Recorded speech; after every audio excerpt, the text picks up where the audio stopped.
The holiest month on the Islamic calendar starts tonight.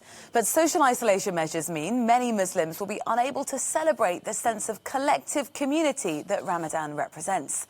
In northern Italy, for example, the Islamic cultural associations have made an appeal to the Veneto region president, asking for some pages of the Quran to be read out on a regional TV station.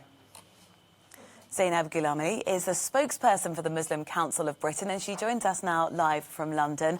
Thank you very much for your time. How have you just personally been preparing for what this year is going to be a very different Ramadan, a Ramadan under lockdown? So I usually spend every night of Ramadan in my local mosque. I'm a volunteer, so I help serve food every night. So this year is going to be really different at home, but I'm really looking forward to it. I don't think I've spent Ramadan with my parents and my family for years because I'm always at the mosque. So this time I have scheduled a bunch of virtual iftars, which is the meal at the end of fasting, with friends and families who I wouldn't usually see during Ramadan.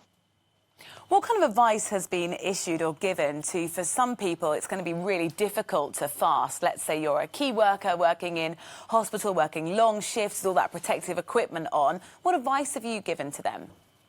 So healthcare workers who are wearing PPE and working long shifts can be at real risk of dehydration or making clinical errors because of this. So they're exempt from fasting because this could impact on their health or the health of others.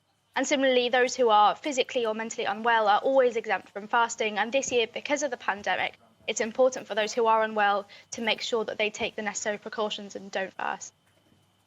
Obviously, you're in the UK, but looking across the world, do you think there's been a unified approach on how to tackle what is going to be a very different expression of Ramadan because of the lockdown restrictions? Because it seems from the outside that different people have got very different, sometimes conflicting strategies.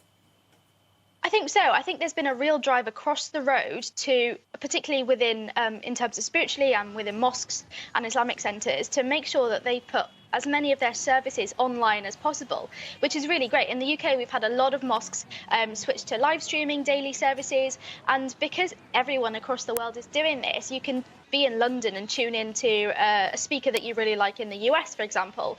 And people across the world are able to access more religious services than ever before, I think. What kind of creativity have you seen with people thinking, how can we try and celebrate this in the same way when actually the majority of us are going to be stuck at home?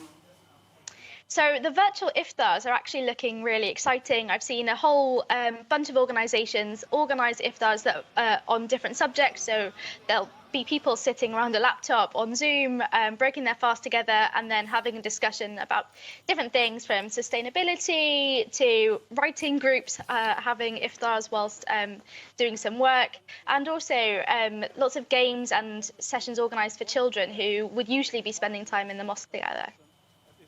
Thank you very much for speaking to us, Zainab Gulamali, spokesperson for the Muslim Council of Britain, as Ramadan starts today. Thank you for joining us today on Good Morning Europe.